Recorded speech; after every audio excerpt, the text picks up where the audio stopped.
um time de craques, né, como debatedores. Eu vou fazer a moderação. Nós estamos passando por um período bastante interessante, né? Sob o ponto de vista conjuntural, um momento difícil, uma safra, uma produtividade mais baixa, com um preço inferior ao que a gente tinha na safra passada, mas e pensando em termos estruturais, com muita coisa acontecendo. Nós estamos falando de consolidação das políticas brasileiras que já existiam, nós estamos falando aqui dentro de novos mercados para o etanol, etanol para geração de energia elétrica, para abastecimento de voos nacionais, ampliação da mistura que começou agora no início desse mês, a discussão sobre tarifa de importação, comércio mundial e para fora também falando de etanol para combustível de aviação, combustível marítimo, plástico verde. Então a ideia é tentar abordar com todo mundo aqui a visão de cada um dos players, tá? Eu vou começar olhando um pouco o mercado interno, mercado tradicional, mercado de etanol hidratado, e depois a gente vai expandindo para chegar no mercado mundial e já endereçar aqui uma pergunta para o Martinho e relacionado ao mercado de etanol hidratado. O mercado de etanol hidratado hoje, basicamente 85%, 90% do etanol consumido no país está concentrado em 6 estados: São Paulo, Minas, Paraná, Mato Grosso do Sul e Goiás, né? Então vou endereçar aqui para o Martinho. Nós estamos vendo a expansão da produção de 2019 até hoje. A capacidade de produção de etanol hidratado, de etanol como um todo, em especial de etanol hidratado, aumentou 22% no país. Se a gente contabilizar as plantas que já estão em curso, até o final do ano que vem nós vamos ter um aumento de 32%, ou seja, quase um terço de aumento de capacidade de produção de etanol por dia.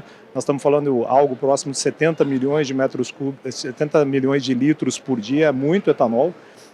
E como que a gente faz, Martim, na sua visão, em termos de política pública, estratégia setorial e também estratégia empresarial para expandir o mercado de etanol aqui no Brasil para além desses 6 estados?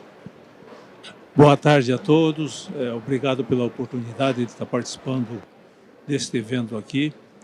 Eu, como SCA, tenho uma expertise mais voltada para o mercado interno brasileiro, apesar da promulgação aí do combustível do futuro abrir umas portas para que nós tenhamos o etanol ao alcance global. Eu acho que o Brasil é um player que pode suprir muito das oportunidades que temos no mercado externo, mas de qualquer forma no mercado interno também nós temos ainda uma ampla oportunidade de crescer. Como você bem disse, Luciano, nós temos em 6 estados uma paridade competitiva, onde a gente marca presença em praticamente 80% da participação de etanol no mercado brasileiro. Queria dar alguns números assim. 55% dos frotas estão alocadas nesses estados que vendem 80% a 85% da produção de etanol brasileiro. Se a gente pegar os outros 45% vendendo apenas 10% e 15%, vocês veem a potencialidade que nós temos, tá? Hoje nós temos na matriz energética brasileira uma participação atualmente com etanol competitivo de mais ou menos 24% dentro da matriz do ciclo Otto. Nós vimos aí nos últimos anos, nos 5 últimos anos em especial, esse crescimento vultuoso de mercado de etanol de milho, né? E ela deve continuar, se a gente olhar aí o crescimento que a gente está vendo ano a ano, tá? Então, a gente começa a projetar como nós estaremos e aonde vamos colocar toda essa quantidade de etanol que nós temos nos próximos, digamos, 5 anos no mercado interno brasileiro. Eu acabei de falar que a nossa participação de ciclo Otto no Brasil é da ordem de 24%. Cada percentual que a gente aumenta de ciclo Otto no Brasil representa mais ou menos 800, 850 mil metros de álcool, tá?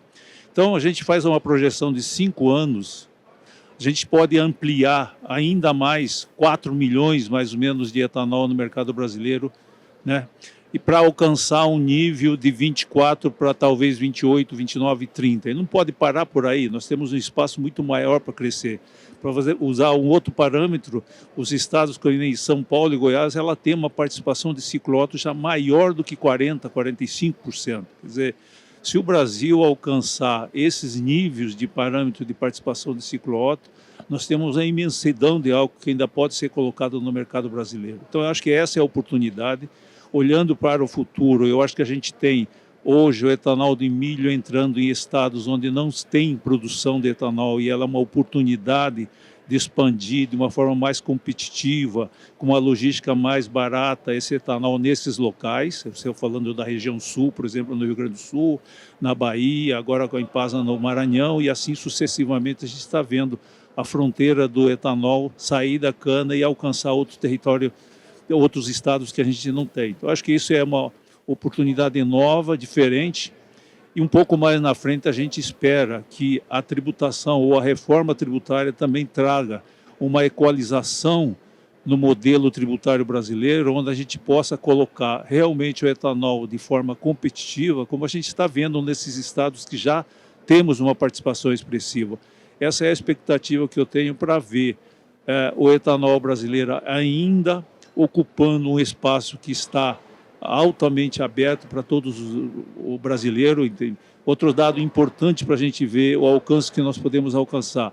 O frota brasileiro hoje, de ciclo Otto, é da ordem de 78%, quer dizer, com 78% de carro flex fuel no Brasil, a gente alcança um mercado de 23, 24, quer dizer, nós temos aí um gap, um mercado imenso se a gente quiser alcançar os níveis que São Paulo e Goiás, especialmente esses dois estados, e o Mato Grosso, que tem mais de 50% de participação de ciclo Otto, a gente expandir e inundar o Brasil com a venda de etanol hidratado. Então, eu acho que é isso. Nós temos aí um mercado também que cresceu agora com mais 3% de etanol anidro. Isso veio para ficar, com a possibilidade de ainda, nos próximos anos, a gente alcançar 35%. Então, acho que a matriz do ciclo Otto brasileiro está bem atendida, está bem coberta, e nós temos uma oportunidade de colocar todo esse etanol que está vindo aí a nível de produção no mercado brasileiro.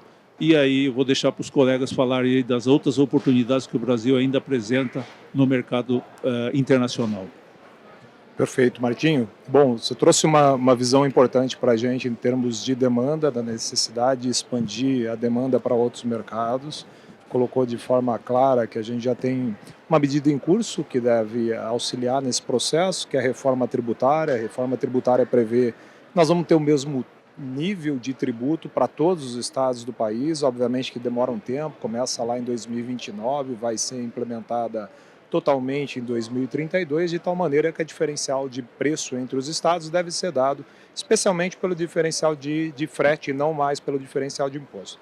E aí, nós olhamos um pouco sob o ponto de vista da demanda, agora eu vou voltar um pouco para a oferta antes da gente começar a falar de mercado internacional, e aí queria endereçar com o Pedro e com o Paulo, que estão na comercialização, como que eles enxergam, né, como nós estamos tendo uma diversificação de matérias-primas e uma espacialização da produção. A oferta também está mudando.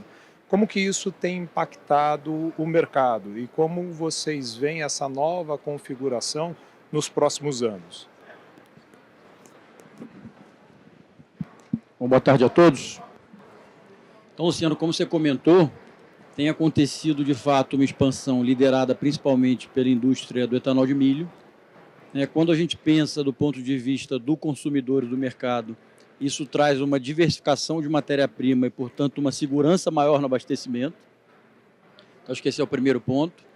O segundo é uma diversificação regional. Hoje a gente tem produtores com volumes importantes sendo estabelecidos tanto na região norte quanto nordeste, além, obviamente, do Mato Grosso, que tem sido o grande pioneiro de todo esse crescimento. Então, eu não tenho dúvida que essa diversificação e esse aumento da capacidade, aumento da oferta de etanol, traz uma maior segurança para o sistema e permite alcançar o que o Martinho acabou de comentar, que é uma maior penetração de hidratado no ciclo Otto.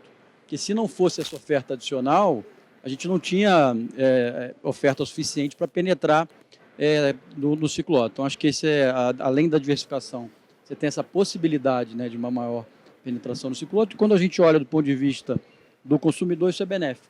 Traz mais segurança, traz preços mais competitivos e permite com que o hidratado tenha uma relevância cada vez maior. Passo para o Paulo aí complementar. Tá, boa tarde a todos. Queria agradecer aí o convite da FenaBio, um prazer estar aqui. E complementando aí com o que o Pedro trouxe, né? Eu acho que esse novo advento dessa complementariedade, que a gente gosta de usar bastante esse termo, né? Do etanol de milho junto ao etanol de cana no setor, primeiro que ele permite que você leve uma competitividade desse biocombustível para regiões onde antes não eram tão competitivas. Então, quando a gente fala até do ponto de vista de logística, né, fazia mais sentido você levar gasolina para o interior do país do que consumir o etanol em determinadas regiões. Acho que com essa nova, né, reforma tributária, com essa discussão fiscal e com o aumento da oferta nessas regiões, nesses estados que são mais, vou chamar aqui de para dentro do país, que não estão tão ligados na costa, isso permite uma maior competitividade desse biocombustível e o aumento desse combustível aí, do consumo dele dentro do país. Um outro complemento que eu acho que o etanol de milho acaba trazendo para o setor do ponto de vista de você estar sujeito a diferentes fatores climáticos e regiões de produção desse etanol. Então isso traz mais resiliência no abastecimento, mais resiliência e mais garantia de abastecimento para o consumidor de uma maneira geral. Então, eu diria que a gente passa, né, para vou chamar aqui de uma terceira onda que o etanol vive hoje, saindo do pró-álcool, primeira, segunda do flex e agora do aumento, né, da expansão da produção de etanol. Você traz aí uma garantia maior para o consumidor de que este sim é um biocombustível que é sustentável e que é bastante competitivo, que é acessível em diferentes regiões. Tá? Perfeito. Obrigado, Paulo e Pedro. Acho que aqui a gente complementa, acho que se puder fazer um resumo das três interações, basicamente nós temos um potencial de demanda grande a ser explorado e do outro lado temos um crescimento grande da oferta com maior resiliência, maior diversidade e a pergunta que vem na sequência, inclusive vou endereçar aqui a pergunta já encaminhada pela plateia, pelo Maurício, como que a gente vai consumir esse etanol? E aí vou endereçar o questionamento para o representante da Toyota aqui, o Rafael Seconello. A discussão sobre eletrificação, ela traz oportunidades ou de fato a Toyota enxerga riscos nesse processo para o uso do etanol? E aí não só no mercado interno, colocando aqui de forma clara a pergunta do Maurício, fora do país, muitos países estão demonizando o motor a combustão. Qual que é a visão de vocês em relação a esse movimento de mudança tecnológica na indústria automobilística e como que o etanol se posiciona nesse processo? Rafael, pediria para que você pudesse responder esses questionamentos. Bom, boa tarde a todos. É um prazer enorme estar aqui no evento tão importante, que tem uma pegada global, de fato. Temos aí um protagonismo no biocombustível e aí, por tudo que já foi falado pelos anteriores, uma capacidade incrível de ofertar solução, de ofertar o biocombustível, em particular o etanol, nesse caso, mas também temos que ter uma perspectiva global de consumo e de ampliação do que a gente coloca como bioenergia, né? Como combustível de fato sustentável e falando de baixo carbono. Então eu trouxe aqui, só não está passando aqui, eu não sei se alguém consegue me ajudar. Aí, muito obrigado. Qual que é a questão? Eu acho que a questão que o Luciano coloca para a gente bom, eu tenho uma questão de eletrificação, eu tenho uma questão de baixo carbono, eu tenho uma questão de descarbonização. E aí a gente tem que trabalhar o trunfo do biocombustível, num conceito amplo. E ele se integra, de fato, ele se integra, ele faz parte da solução global. E aqui é o portfólio da empresa que eu represento, que é a Toyota, onde a gente mostra ali aquela diversidade tecnológica. Ou seja, há um espaço gigantesco, assim como nós estamos falando no consumo interno, entre estados, entre mecanismos de consumir, de potencializar, você tem uma demanda global por solução de mobilidade de baixa emissão de carbono. E quando a gente põe isso, o portfólio mostra o que para a gente? Mostra, olha, nós já criamos uma solução no Brasil que vem do etanol, do motor flex, e já é realidade há 5 anos.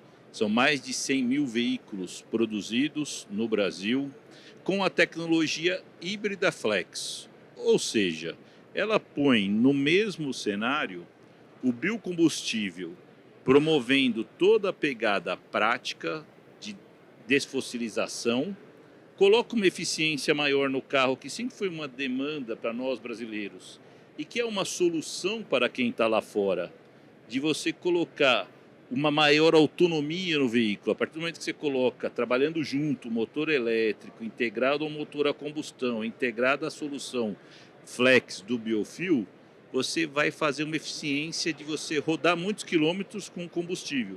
Você vai desenvolver uma cadeia toda, que é uma cadeia que onde a gente se conversa aqui, onde eu estou fazendo aqui justamente uma complementariedade de demanda para vocês, onde a gente integra o poder do agronegócio com o poder da indústria.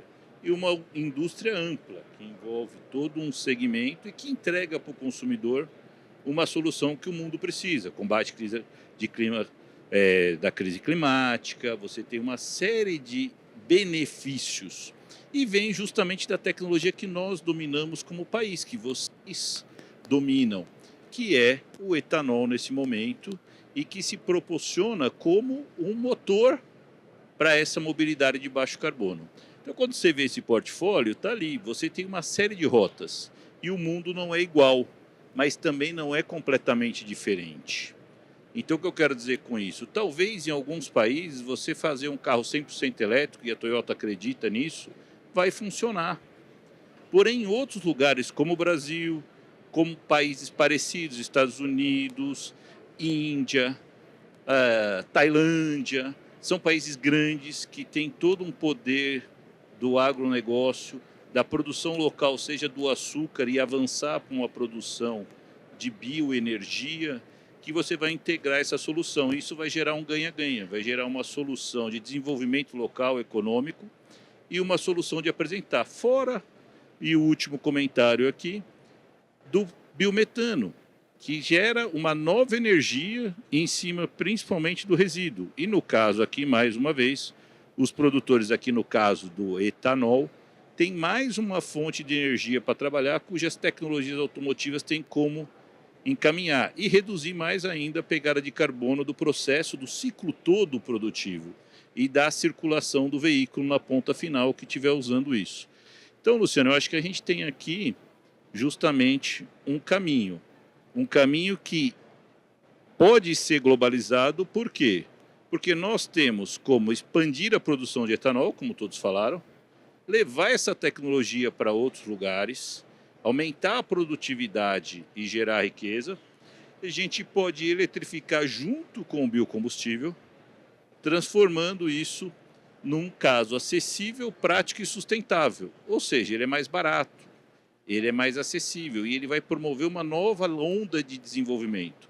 O que o Brasil passou e passa nos últimos anos, desde 2002, com o crescimento da demanda da bioenergia, o mundo pode passar em boa parte. E aí aqui nós não estamos falando de teoria, nós estamos falando de carros que já rodam.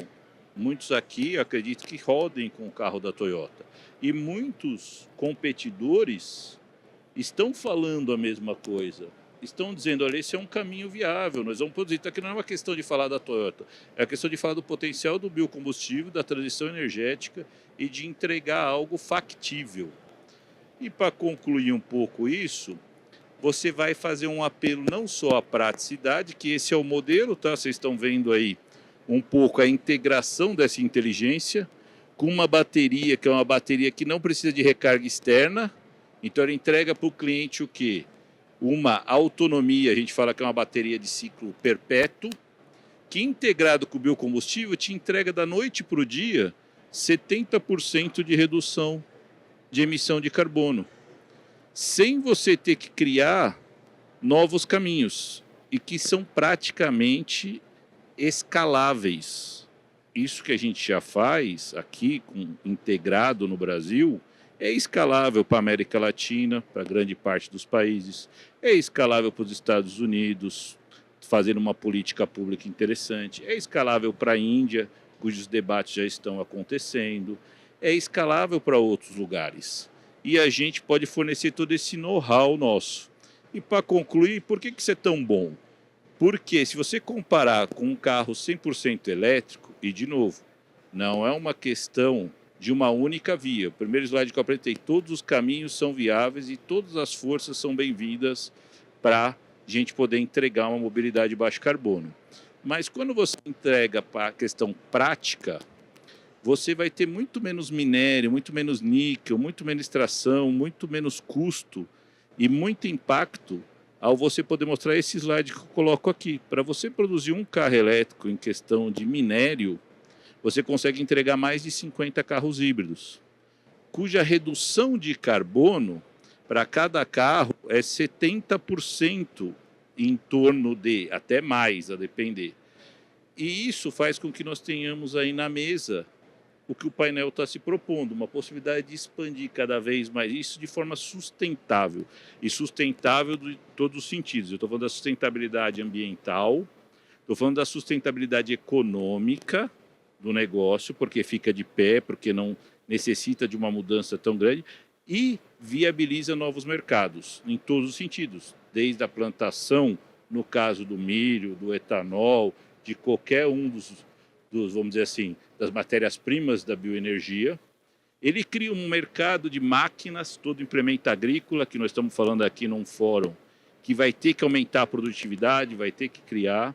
Ele passa pela produção de peças, pela produção de baterias, que também vão ser necessárias, mas numa escala, no sentido do que eu coloco aqui, e ele chega na entrega do carro, da solução final para o consumidor. Então aí, eu acho que essa é uma impulsão que a gente tem para trabalhar juntos no mundo, nos países que têm essa característica e na possibilidade de gerar um novo mercado. Eu acho que mais ou menos é isso que a gente consegue contribuir com esse debate e vamos seguindo aí. Obrigado, Luciano. Perfeito, Rafael, obrigado. Antes de passar para o Renato, eu vou aproveitar e endereçar uma pergunta, só para a gente mudar de tema, Rafael, contigo. Uma pergunta está dizendo o seguinte, o veículo híbrido flex, ele não tem uma penalização pelo fato de ter dois motores, você precisar dar manutenção em dois motores, a pergunta que veio, se isso é compensado pela menor redução de bateria, pela menor demanda por minérios. Como a gente disse, as tecnologias, cada uma tem sua característica. O mercado brasileiro aprovou a tecnologia híbrida. Hoje nós estamos produzindo, quem for comprar um carro híbrido flex tem inclusive uma demanda alta. Por quê? Porque essa tecnologia ela não é nova, mas ela é muito eficiente. Então, quando a gente fala dessa tecnologia, já é a 5ª geração de uma tecnologia que está testada. Então, integrar o motor a combustão com o motor elétrico, numa condição de que a gente já tem uma vasta experiência nisso, ou seja, esse motor, como essência, ele foi criado em 1997. No Brasil, a gente lançou esse carro pela primeira vez, importando os primeiros veículos em 2012 e produzindo a partir de 2019. Até hoje, a gente não teve nenhum problema, falando como todo do Brasil, seja em bateria, seja em peça, seja em nada. Ou seja, se tornou muito eficiente. Isso é, inclusive, por estratégia da companhia demonstrado, quando a gente coloca 10 anos de garantia no carro.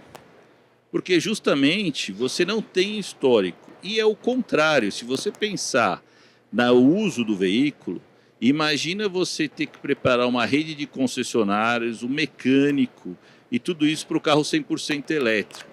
É muito custoso, é uma transição. Então não é uma questão do que é melhor ou do que é pior. É uma questão de que nós já damos soluções que a manutenção não encarece, pelo contrário, ela tende a se baratear. Hoje, o carro ele tem uma inteligência que ele se autorregula, que a questão é a eficiência do carro, o desgaste das peças é muito baixo, ele é melhor do que o carro flex, ou melhor, o carro só, ele desgasta menos, então ele já está te entregando um nível muito melhor. Agora, não é uma questão de melhor ou pior, é uma questão de como está disponível. Eu dar uma manutenção num carro 100% elétrico, nós também vendemos e entendemos que a tecnologia é boa, vai ter uma outra transição. Você tem a questão da recarga, você tem a questão do tempo de vida útil, você tem a questão do preço de depreciação do veículo, você tem uma série de coisas. Então, quando você responde essa resposta, os nossos consumidores, e não a Toyota, têm aprovado a tecnologia. Então, isso é sinal de que sim, compensa ter um carro híbrido. Não é uma questão só de conta de quantas peças vão no carro. É o que você paga versus o que ele entrega. Então, acho que esse é o caminho. E isso é muito bom falar, porque isso é uma questão que a gente recebe a todo momento. E o consumidor que tem que responder. Quando ele vai lá e compra o segundo carro híbrido, quer dizer que ele aprovou, quer dizer que a manutenção foi baixa, quer dizer que tal. Então, há uma integração de tecnologias que já estão maduras. Acho que esse é o grande diferencial dessa tecnologia. Perfeito, obrigado pelo complemento. E agora a gente saindo um pouco da esfera, falando um pouco de mercado interno, tecnologia automotiva, vamos começar a olhar a discussão de mercado internacional. Primeiro ponto, nós estamos passando, todo mundo está convivendo, né, por um período de tensão no comércio mundial.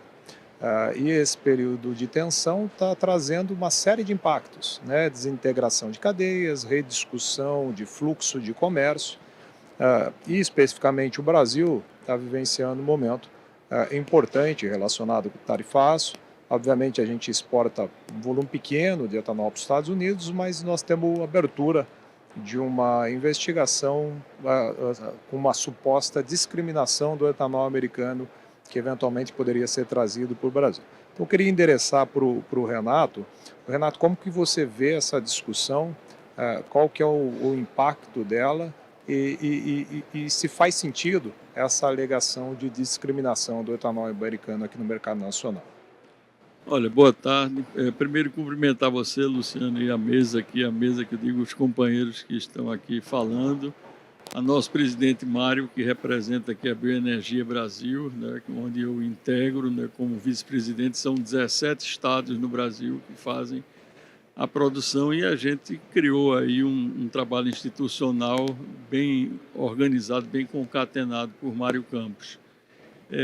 Deixa eu falar, essa questão internacional com esses tarifaços excessivos são números que se assemelham à época da inflação, né? Números de 50%, 70%, são números inaceitáveis, esse tipo de, mesmo que não seja, mesmo para empréstimos ou não empréstimos ou financiamentos, mas não existe tarifa de 50%, né? Isso aí é proibitivo para interromper um fluxo de negócios. Os Estados Unidos, a gente exporta 1 bilhão de litros, geralmente 800 milhões no sul e 200, 300 no norte, nordeste, que detém uma cota isenta junto com 39 países. Não é privilégio do Nordeste, a OMC preconiza e a OMC tem sido muito desrespeitada, né, e sempre norteou as regras internacionais, né, a partir desse momento onde a geopolítica começou a interferir mais do que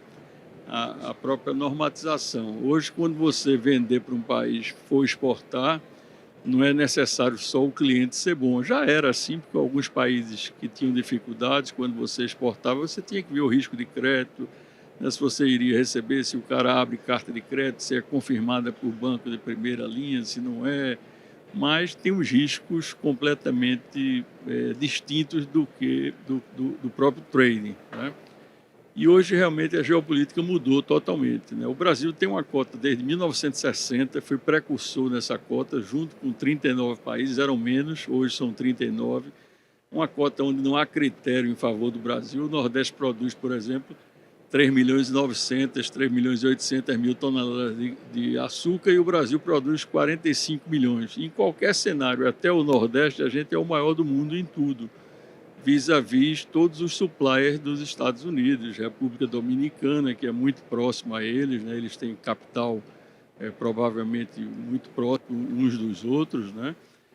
Filipinas, que tem a terceira cota, Argentina, e outros países, né? Esses países não sofreram o tarifaço, sofreram um tarifaço bem menor, né? Nossa competitividade está completamente sofrida em função dessa imprevisibilidade que, obviamente, ninguém esperava. A gente sempre teve relações muito construtivas com o USDA, com o USTR, a vida toda, né? O consulado de Recife, por exemplo, é o consulado mais antigo do Brasil, tem 215 anos, é mais antigo, foi o precursor realmente das relações no Brasil, entre Estados Unidos e Brasil.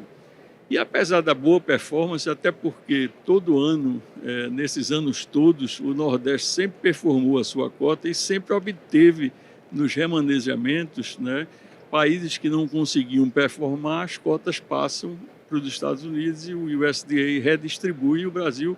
Tanto é que nossa cota é 220, é uma média de 215 mil toneladas. E o prêmio da gente foi ficar com a competitividade maior por razões políticas.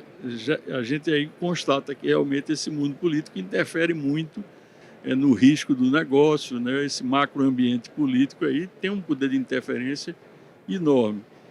Nós acompanhamos um grupo de senadores que fez um papel tempestivo na hora certa para os Estados Unidos para tentar gerar uma sensibilidade no Congresso americano com outros senadores, até com senadores republicanos.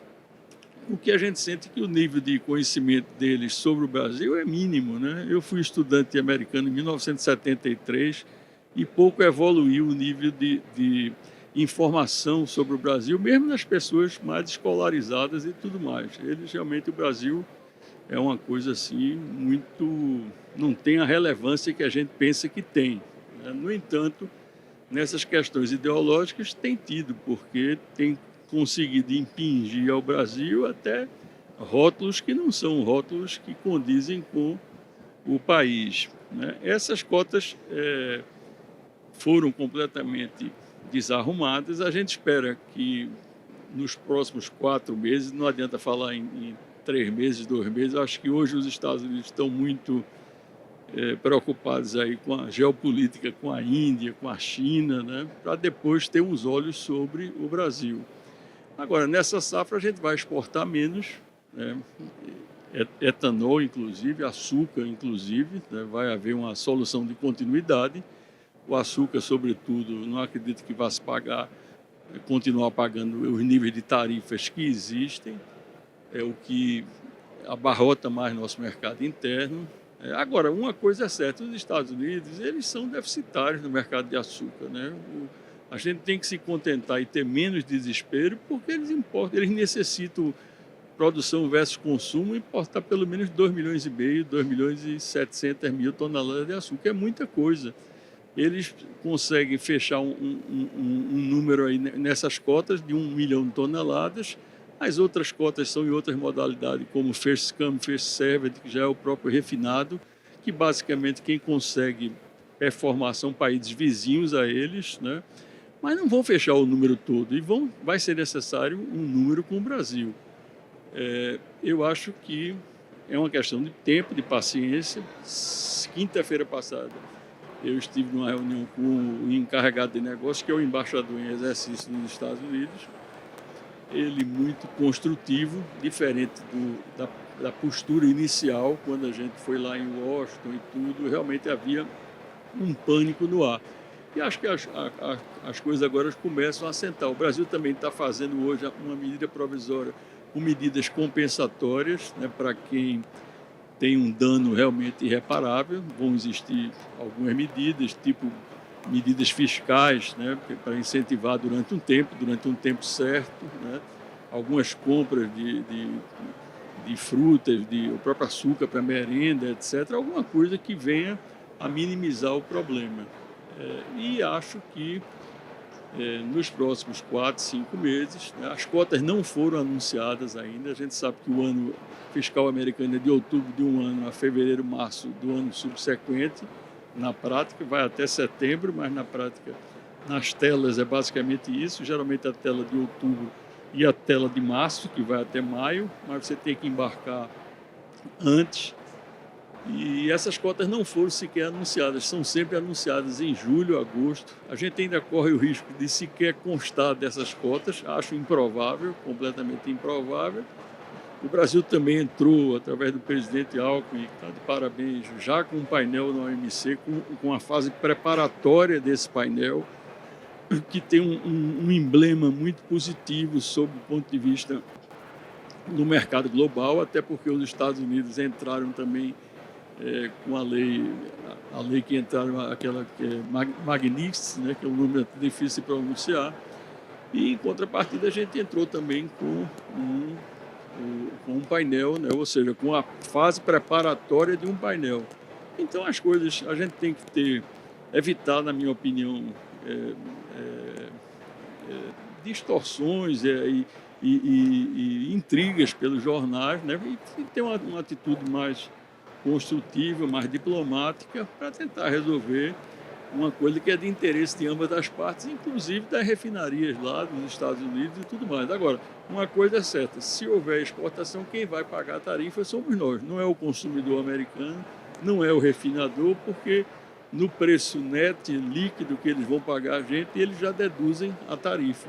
Então isso realmente é grave e tira o atrativo dessa pequena cota americana, que é uma cota pequena de 200 mil toneladas, 150 mil para um país que produz 45 milhões de toneladas, não é nada, mas tem um valor simbólico na região Nordeste, isso é repassado pelo Consecana para o fornecedor de cana, tem uma série de implicações dentro lá do cluster de produção da cana no Nordeste. Perfeito, Renato. Obrigado pelos esclarecimentos. E ainda, como consequência dessa mudança e essa discussão mais global, a gente tem visto uma redução de preço das commodities. Todas as commodities, via de regra, período de insegurança, se tira dinheiro de commodities. E aí já aproveito para endereçar aqui uma pergunta que o Mário trouxe. Vou endereçar para o Martim, que está acompanhando o mercado aqui internamente. Também, se o Paulo puder complementar em relação a milho, como que esse movimento no mercado mundial, que está impactando, via de regra, o preço das commodities, pode impactar o mercado de etanol, preço de gasolina aqui, e endereçando o questionamento também, eventualmente, preço de milho, como que isso se reflete aqui para o produtor brasileiro, para o fornecedor de cana, enfim, para o sistema de produção aqui nacional. Mário, eu vou devolver a pergunta para você. Essa é difícil, né? Mas vamos lá.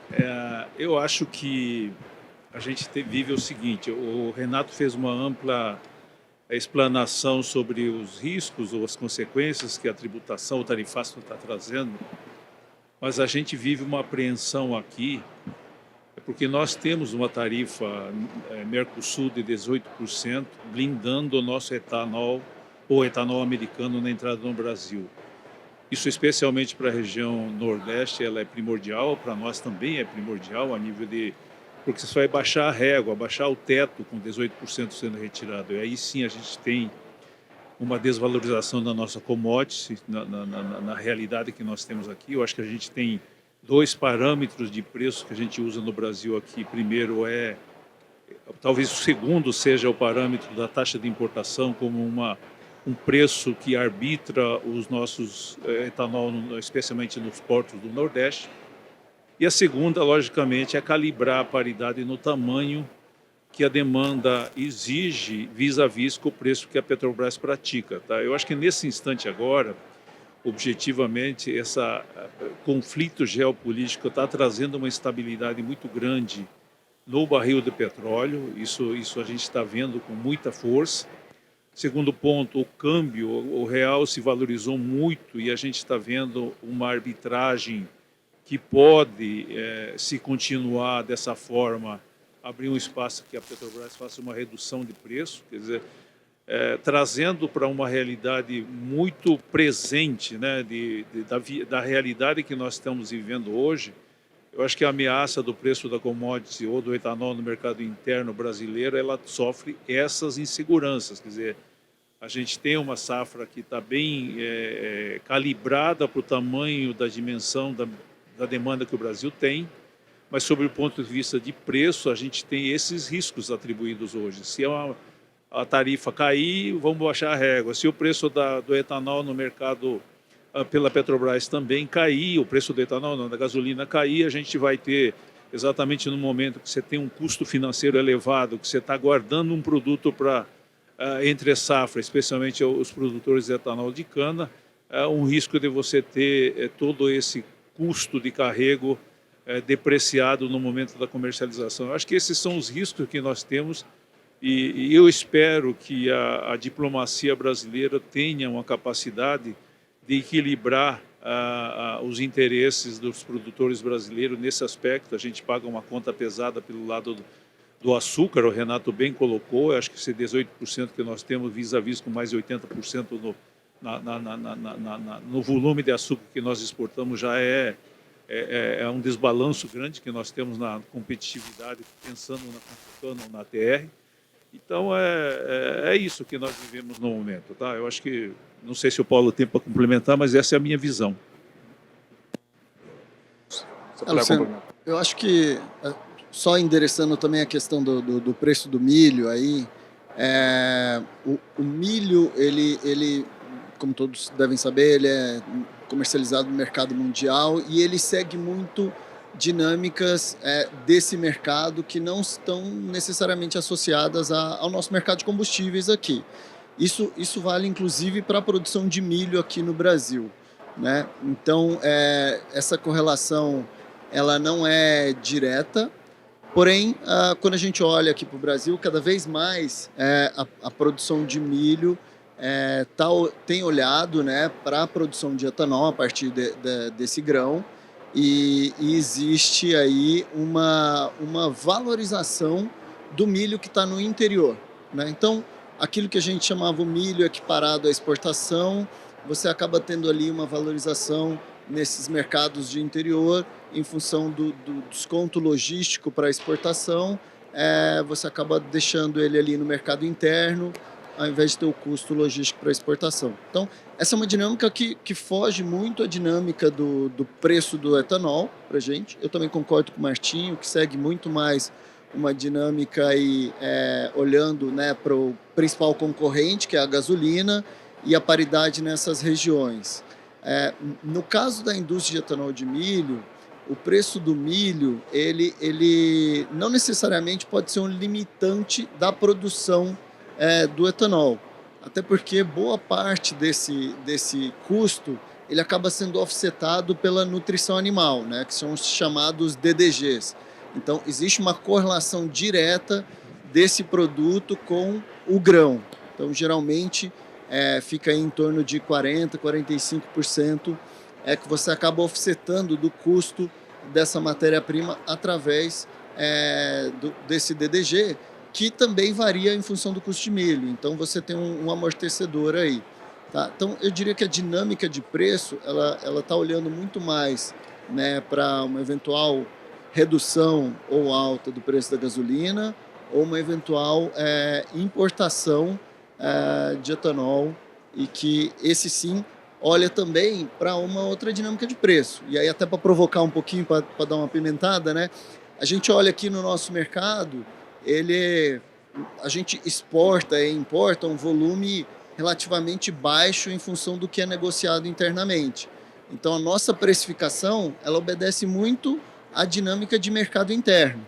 Enquanto quando a gente olha para o nosso principal, né, o mercado produtor de etanol, que é o americano, e ele também, por consequência, é o principal exportador, ele está atrelado a uma dinâmica de precificação de etanol que está mais ligada ao mercado externo. Então, a gente tem essa diferença. Aqui no Brasil, a gente está olhando sempre para o nosso mercado, e a conta em função da precificação internacional é sempre para esse volume pequeno que a gente está importando e exportando. E aí um desafio, ou acho que um ponto aqui para reflexão até que ponto não faz sentido, ou até quando a gente vai continuar olhando somente para a precificação aqui no mercado interno, dado que a gente quer, né, como produtor, ser visto como um grande player internacional. Então, só para dar uma apimentada aqui nesse debate. Perfeito, Paulo. E aí eu já aproveito endereçar aqui a pergunta do Davi Hoffman, a pergunta também aqui do Anderson Teixeira, nessa linha de até que ponto a gente vai ficar olhando só a precificação da gasolina aqui dentro, como que a gente pode expandir para novos mercados. Então eles estão discutindo aqui, trouxeram um questionamento sobre novos produtos a partir do etanol e novos mercados. Então nós estamos vendo aí avanço do combustível sustentável de aviação, combustível marítimo, programas novos de mandatos de mistura em outros países e até mesmo produção de plástico verde. Então, pedi para o Pedro aqui fazer uma reflexão desses mercados todos que a gente está vendo, não só aqui dentro, mas especialmente em nível mundial.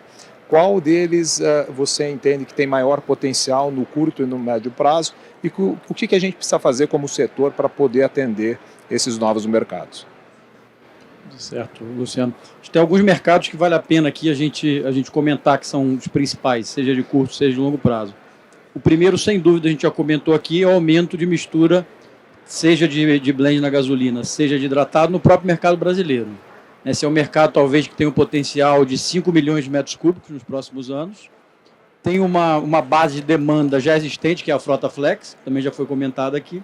Então, você aumentar a penetração do hidratado e aumentar a mistura do anidro, que acabou de acontecer agora em agosto, nesse mercado, é uma primeira fonte de demanda nova para o etanol, e essa é que está mais na nossa mão, mais à disposição, a gente não pode deixar de aproveitar.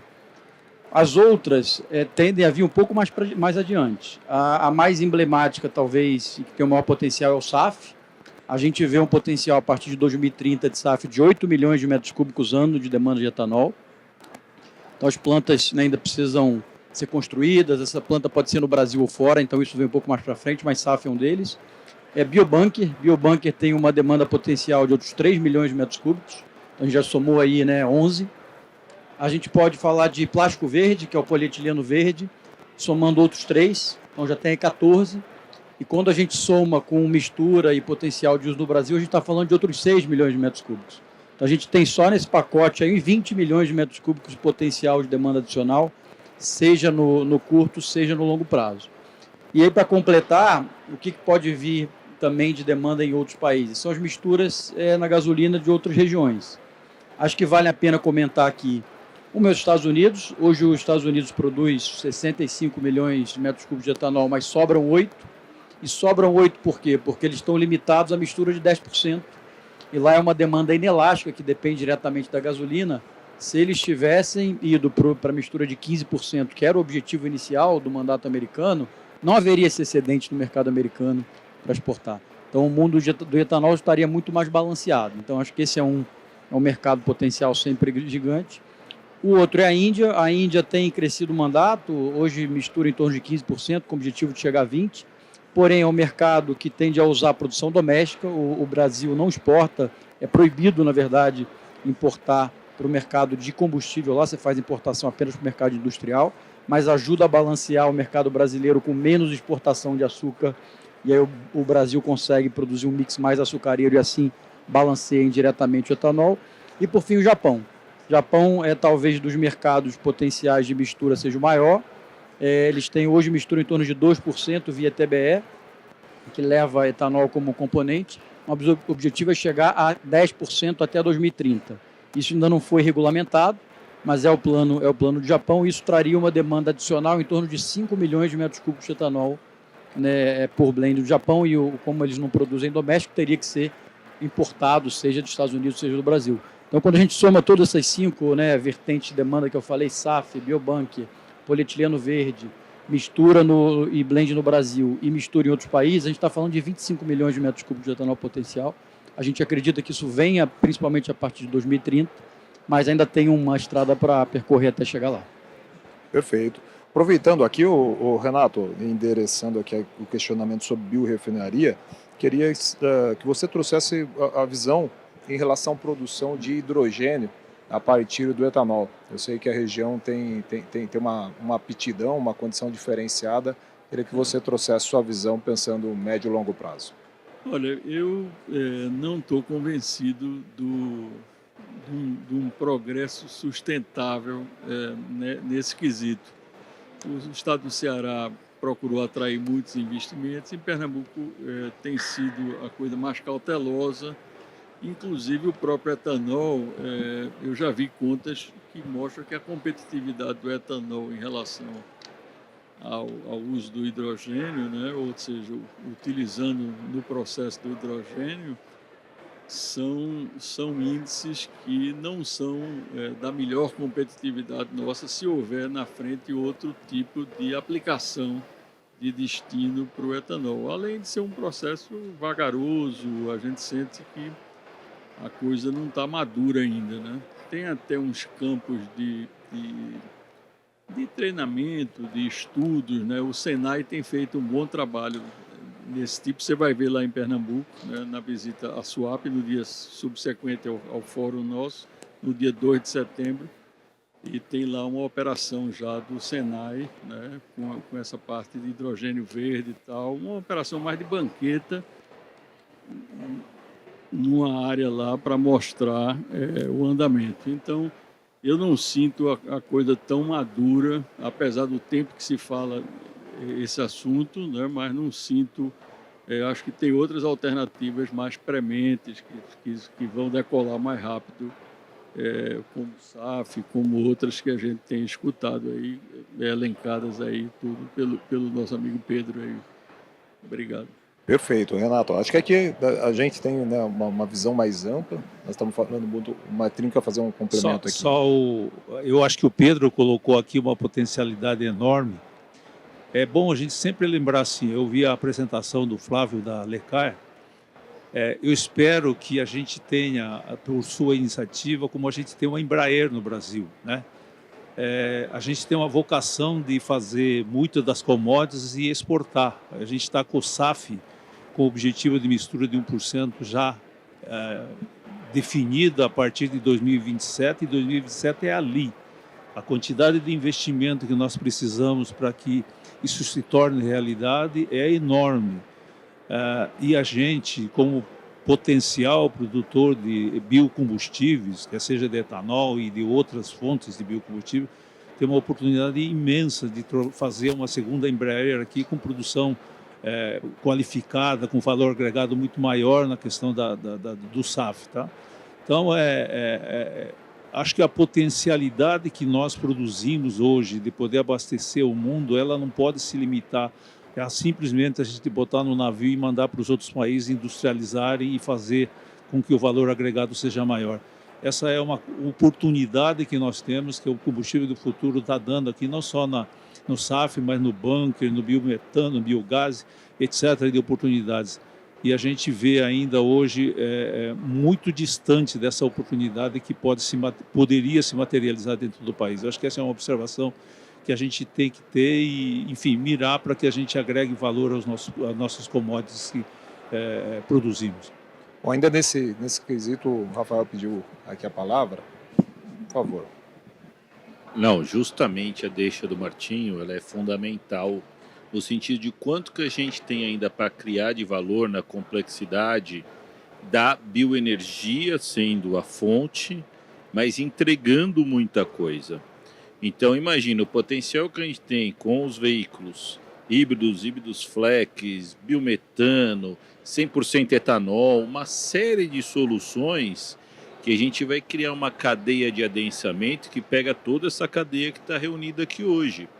Desde o produtor que está fazendo a plantação do milho, a plantação da cana, o melhor uso do resíduo dessa plantação, o melhor uso dessas questões da bioenergia, mas trazendo valor agregado ao Brasil. Acho que quando isso acontece, a gente tem hoje essa pauta do SAF, mas é uma pauta que ela ainda tem um tempo de maturação longa. Com o que nós já temos de capacidade instalada e conhecimento no setor automotivo, que é o que eu falo, e a gente tem aí os nossos dados, você vê que todas as montadoras, independente de quem, podem avançar nessa pauta. E quando avança nessa pauta, é o ponto do Martinho. É assim, você agrega valor, traz naturalmente o interesse de valorização do biocombustível, que aí vai se refletir em preço, vai se refletir em demanda, vai se refletir em exportação. E a gente pode dar de fato, esse estímulo no mundo. E não precisa ir tão longe.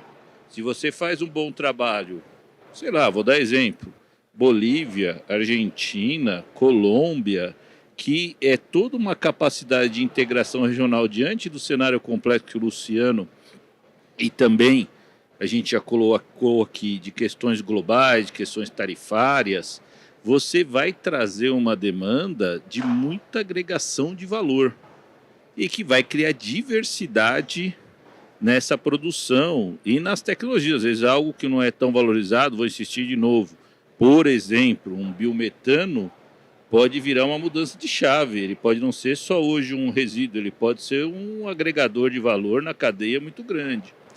E aí abre a janela de o Brasil transferir tecnologia. Tecnologia, claro, da produtividade da cana, que é óbvia, porque hoje nós temos esse conhecimento, mas de N outras produtividades, de N outros casos, aviões a etanol, e que seja não de fato o SAF, porque você tem outros tipos de aviação que podem se munir desse.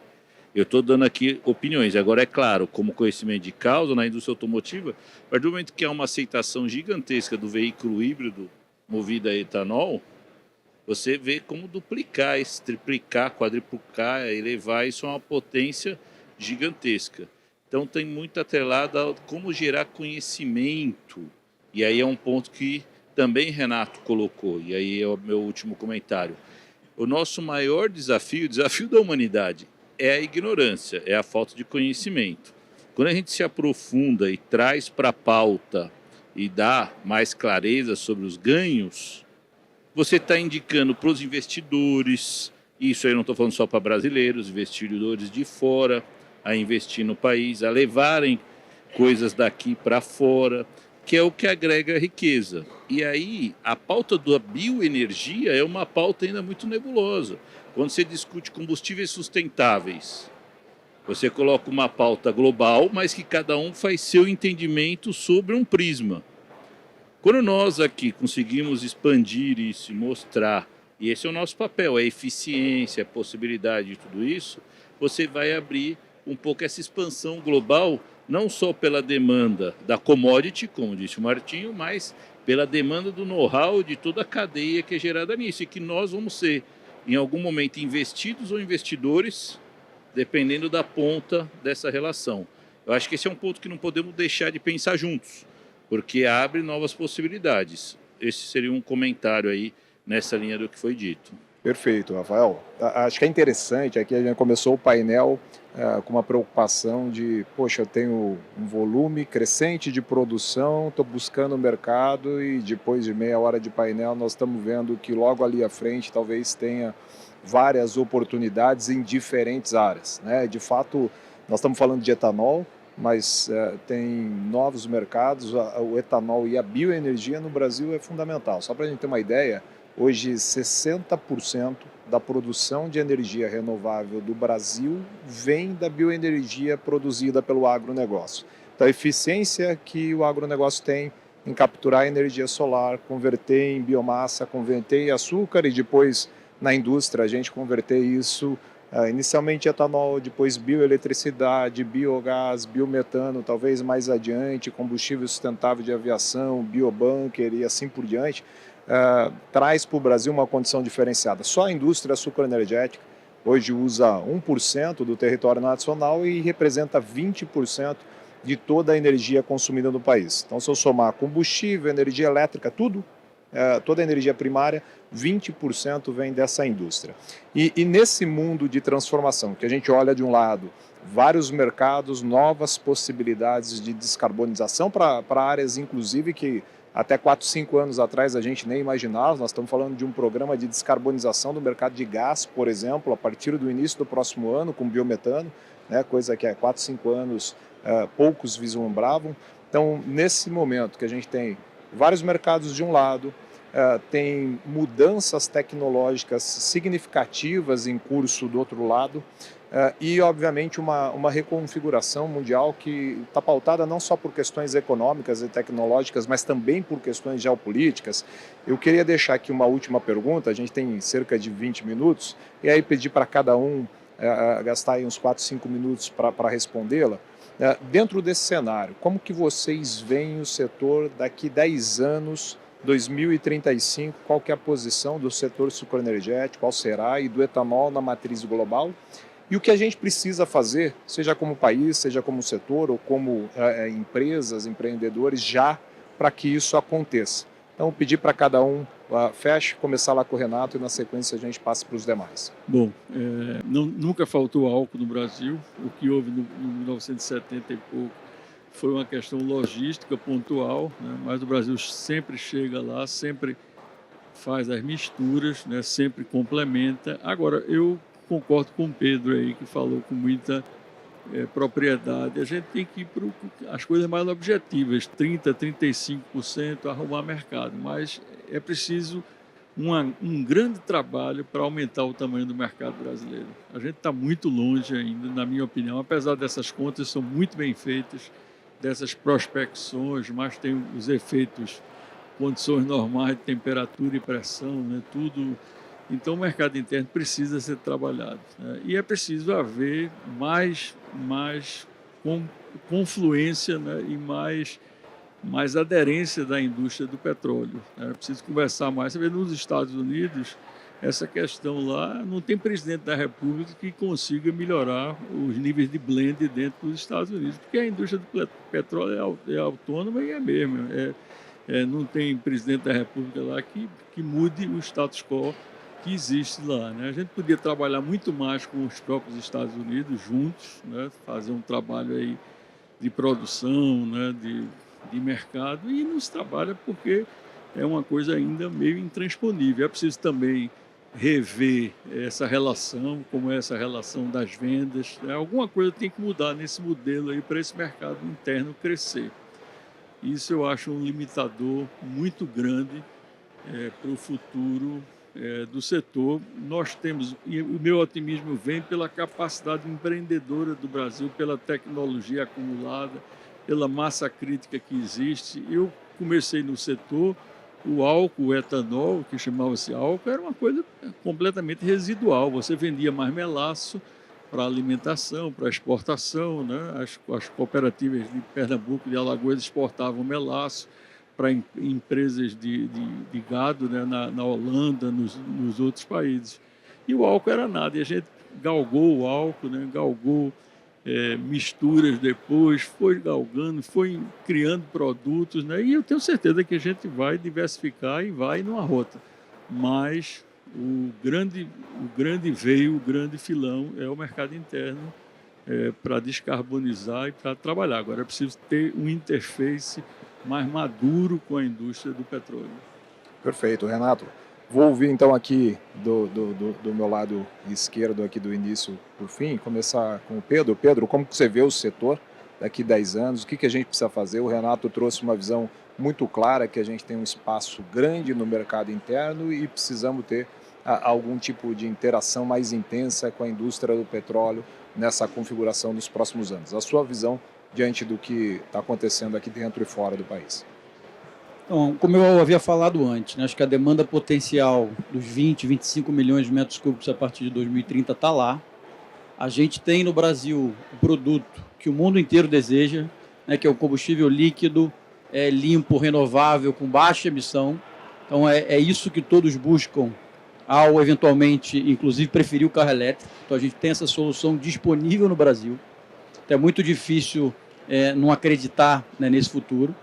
Eu concordo com o Renato, a gente nunca pode deixar de buscar um crescimento no mercado interno, porque é aqui que a gente é o nosso quintal, a gente controla melhor as políticas públicas e nos interessa até por reduzir as emissões primeiro aqui, né, antes de exportar. A gente tem que sempre cuidar do mercado interno. Acho que tem como consumidor, todos nós, talvez que olhar, né, na hora de abastecer no posto, além da questão econômica, lembrar sempre da questão ambiental e social que o etanol traz.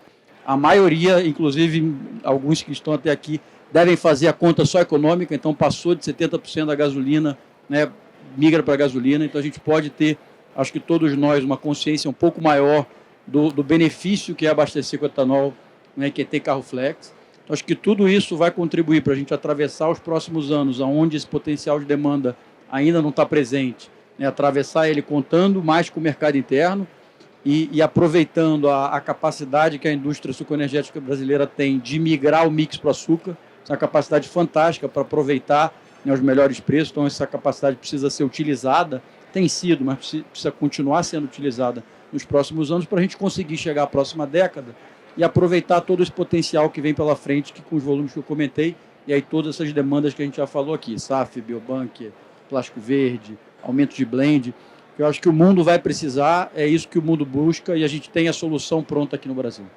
Perfeito, Pedro.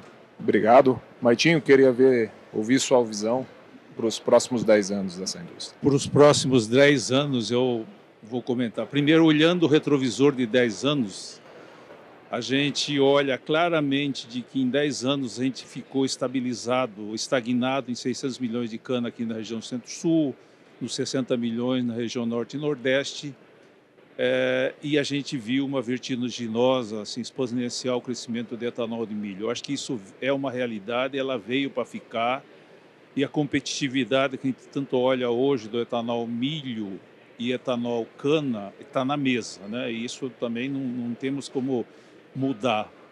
O que eu penso daqui para frente é de que eu acho que o setor do sucro energético a nível de cana precisa extrair mais valor de cada hectare de cana através desses produtos que estão surgindo. Particularmente vejo que o milho vai ocupar cada vez mais o espaço do etanol no mercado brasileiro, quiçá no mercado internacional, pela sua competitividade, por ser uma commodity que agregou valor ao milho, que era uma commodity praticamente exportado e de baixo consumo no mercado brasileiro. Hoje ela agregou valor à própria indústria, ao campo, especialmente na região Centro-Sul, na região Centro-Oeste, digo, né, onde estão as maiores quantidades de planta. Isso também se aplica ao biodiesel. Então, vendo para o futuro, eu vejo cada vez mais o nosso setor da cana aumentando o mix de açúcar. Eu vejo uma certa, ainda um crescimento na demanda da sacarose, mas eu também não vejo um crescimento de oferta nos outros mercados de açúcar, como o Brasil pode ocupar, e a gente vai tentando agregar mais valor ao nosso setor da cana através da maior venda, o mix de açúcar, e aí é muito bem-vindo essas outras alternativas de produto que o setor vai estar produzindo, né? Biometano, biogás e segunda geração. Eu acho que as usinas do Centro-Oeste têm um grande potencial de se tornar também uma usina flex, fazendo milho juntamente com o etanol de cana e agregando um valor. Você não fica com uma indústria pesada, cara, trabalhando 7 meses e 5 meses parado. Então é assim que vejo. E eu acho que o mais importante que a gente tem que colocar, a gente está falando tanto nessa potencial oportunidade que o mercado brasileiro ainda apresenta a nível de crescimento, mas a gente se comunica muito mal com o mercado. Nós estamos vivendo agora exatamente um momento muito oportuno. A gente subiu a mistura, por exemplo, para 30%. Quer dizer, nós precisávamos de capitalizar melhor esse 30% sob o ponto de vista de descarbonização, sob o ponto de vista de aumentar a competitividade de hidratado, né?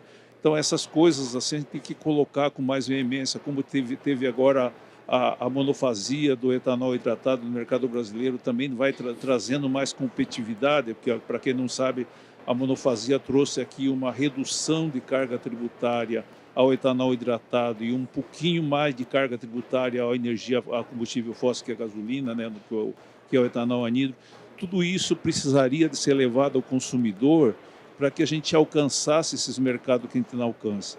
É aquilo que a gente diz, todo mundo gosta de salvar, do discurso de salvar o meio ambiente, mas pouca gente está disposto a pagar por isso. Então a gente precisa realmente de uma comunicação muito mais ostensiva, agressiva, no sentido de que os carros que nós estamos fabricando, o produto que nós estamos colocando no mercado, a regulamentação que está trazendo essa competitividade precisa ser colocada de fato real e transparente para que o mercado absorva isso.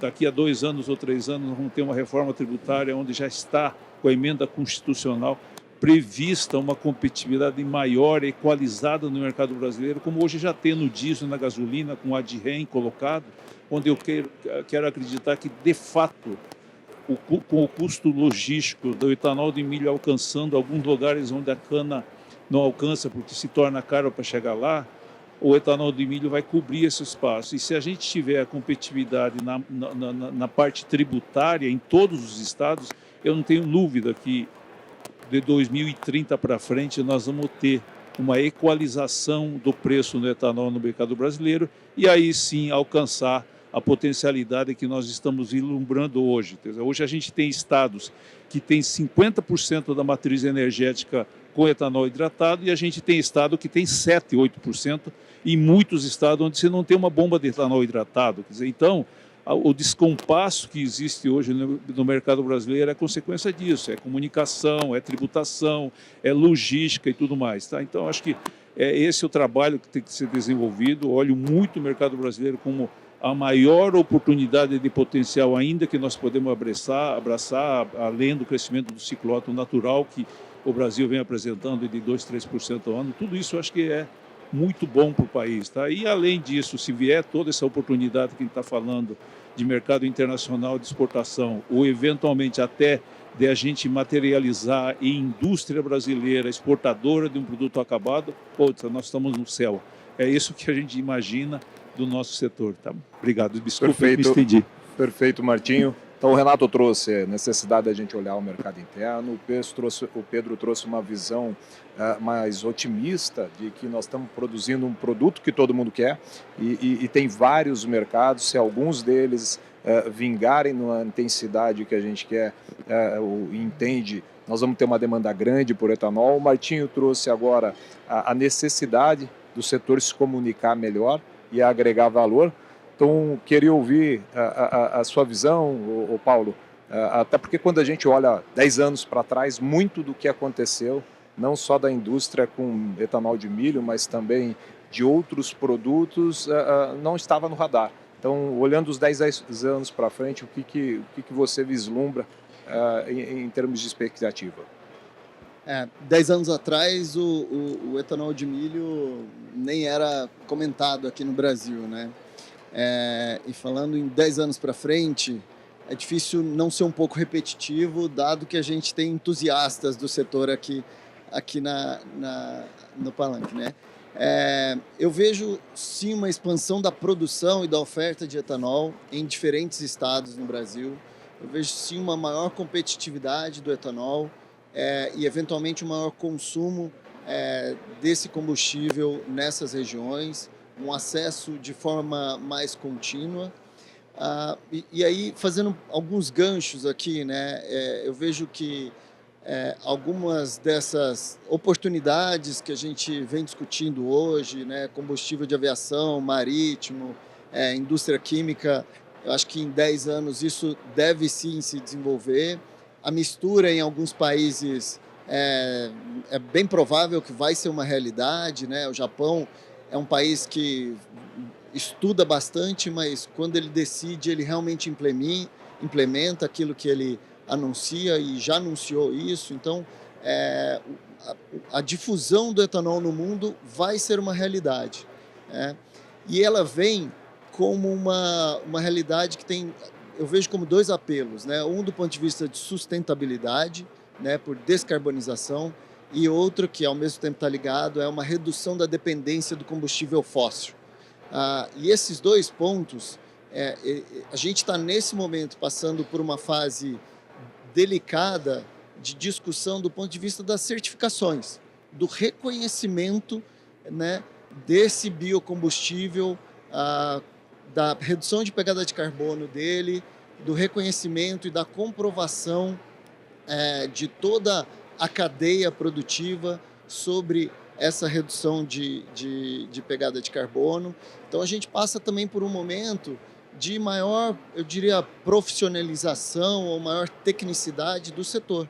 O setor vai ser cada vez mais, né, solicitado a comprovar as suas certificações, a comprovar suas boas práticas, os seus bons manejos, ao seu respeito realmente ali ao meio ambiente em que ele está envolvido e todas as reduções que fazem parte disso. Eu acho que esse é um ponto que a gente acredita bastante, que vai ser a bandeira do etanol. E aqui no Brasil, eu acho que, fazendo um gancho com a comunicação, né, eu vejo que em 10 anos pelo menos aqui é uma expectativa, e quando a gente viaja para norte, sul, sudeste, nordeste, é de que o etanol nas regiões quentes não vai ser tido como um combustível que evapora, e nas regiões frias um combustível que não faz o carro pegar. Eu acho que até hoje a gente ouve isso, e eu espero que a presença desse biocombustível em outras regiões e de forma mais contínua vá derrubar um pouco desse estigma, pelo menos nesse que eu chamaria de longo prazo, que já deveria ser derrubado. Perfeito, perfeito. Acho que o Paulo trouxe um elemento adicional, além né, de toda a discussão que a gente teve sobre esses novos mercados, que é mais do que ter um produto que todo mundo quer, a gente trabalhar com comunicação. Você trouxe um ponto importante para toda a cadeia. Nós vamos ser mais exigidos. Quer dizer, o processo começou lá atrás com certificação, pegada de carbono auditada, com RenovaBio, regra de desmatamento zero. Vai permanecer e até se intensificar nos próximos anos. A gente vai ter que provar que, de fato, o etanol brasileiro tem uma condição diferenciada, talvez não só aqui, mas todos os países tropicais têm condição de produzir. E aí, fechar com o Rafael. Rafael, nós estamos falando muito aqui da potencial de oferta, olhando a importância de ações privadas, ações sob o ponto de vista institucional, fortalecimento de políticas públicas e na discussão a despeito de todos os novos mercados, a gente viu aqui que o mercado de uso do etanol como combustível veicular ainda deve ser um mercado bastante relevante, tanto aqui dentro quanto em outros países. E qual que é a visão de vocês, olhando o potencial de produção do Brasil, de outros países do sul global, e o que a gente vai ter de demanda diante das novas tecnologias da indústria automotiva? Bom, para a conclusão aqui, eu não vou dizer nada de novo do que meus colegas disseram, até aproveito para agradecer todo mundo, foi muito bacana estar aqui com vocês, são dados muito relevantes. Eu acho que a gente poderia fechar em falar um tripé aqui, 3 eixos para concluir, menos de 1 minuto para cada eixo. Primeiro, eu acho que o eixo 1 é independência energética. Esse é um tema que nós temos que trabalhar, porque isso é o que soma aquele desejo de que todos os países tivessem o que nós temos, que são esses biocombustíveis e toda essa experiência, colocada na prática. Porque vão ter muitos lugares onde a independência energética vai ser um passo daqui a 10 anos muito importante. Então, vou citar, por exemplo, uma Índia. Ela tem um problema de manutenção de toda a mobilidade dela urbana e o caminho mais viável é trabalhar no biocombustível. Então, vai ser uma fusão. Claro que já foi tratado aqui da particularidade do mercado indiano, que não importa de nós, mas que gera uma expansão global que pode contribuir para todo o valor agregado dessa cadeia. Estou dando um exemplo. Mas a independência energética, veja o que aconteceu na Alemanha, e aí eu estou entrando no território europeu, para dizer como uma crise de energia cria problema. E, de novo, nós temos soluções. Então, quando a gente tem soluções, não dá para prever exatamente como isso vai ser engatilhado em cada questão, mas tem um valor econômico muito grande. E aí, como na mobilidade, que é a parte que nos cabe, isso tem valor, isso puxa uma cadeia muito importante, como eu já disse aqui. Então, independência energética é chave. A gente pode ser o bom exemplo e provedor não só do biocombustível, como da tecnologia. Segundo comentário, também não é novo, mas é o que já falou, valor agregado a isso. O valor agregado, ele tem que vir muitas vezes com tecnologia. Claro que falar de produtividade, de custo, é chover no molhado. Mas, por exemplo, quando a gente oferta um carro híbrido flex, você está tirando todo aquele histórico de autonomia que só o flex tinha. Olha, você abastece com flex, você paga às vezes mais barato, às vezes mais caro, o Martins explicou muito bem, todo mundo conhece, mas você antes tinha que abastecer várias vezes. Quando você agrega o motor elétrico, você agrega a tecnologia, você está chegando no consumidor. Então tem um efeito caixa no bolso do cliente. E aí a cultura da Toyota é enxergar o que o cliente quer, não forçar ele a comprar aquilo que eu estou vendendo. Então aqui tem uma questão de agregação de valor ao cliente. E aí é o segundo eixo. Quando a gente oferta o biocombustível gerando uma autonomia, uma praticidade, cria uma cadeia de valor, você está oferecendo a mesma coisa do que um carro elétrico, dito de outra forma, porém com um potencial gigantesco. E ele vai sentir isso. De novo, quando o cara abastecia R$100 e andava uma semana, e agora com o carro híbrido a etanol, ele abastece com R$70, fazendo uma conta muito...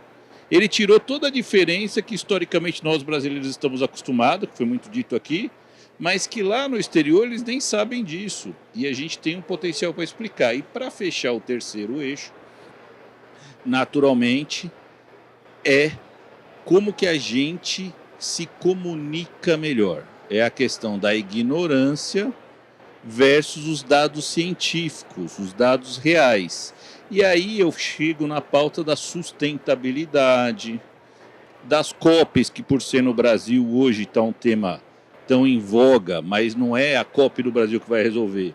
Nós temos aí, de fato, compromissos climáticos que vão ser necessários. Em 2030, provavelmente vai ser mais proeminente do que é hoje. E aí a bioenergia, o veículo movido à bioenergia, se torna mais uma vez uma coqueluche, porque se eletrificar 100% da frota no mundo, não vai ter fonte energética para abastecer esses carros. Então por isso que a gente fala que o futuro é eclético, ele é justamente uma mistura, um mix, não tem um melhor que o outro, é a aplicação.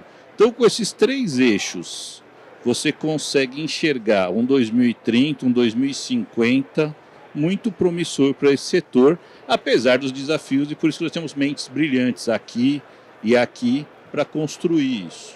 Acho que passa por aqui a minha visão de 10 anos e do potencial que a gente tem pensando na junção da mobilidade com a bioenergia. Perfeito, Rafael. Obrigado. Eu gostaria de agradecer todos os participantes, Pedro, Martinho, Paulo, Renato, Rafael. Agradecer a organização pelo convite, pedir desculpas, eu não consegui fazer todas as perguntas que eu recebi aqui no iPad, de fato são várias, a gente tem um tempo reduzido, mas todo mundo que participou aqui vai estar aí na sequência e pode ser consultado, aqueles que eventualmente eu não consegui endereçar a pergunta. Mais uma vez, agradecer vocês e todos aqueles que acompanharam a gente aqui. A gente está com o tempo esgotado. Muito obrigado. Boa tarde a todo mundo.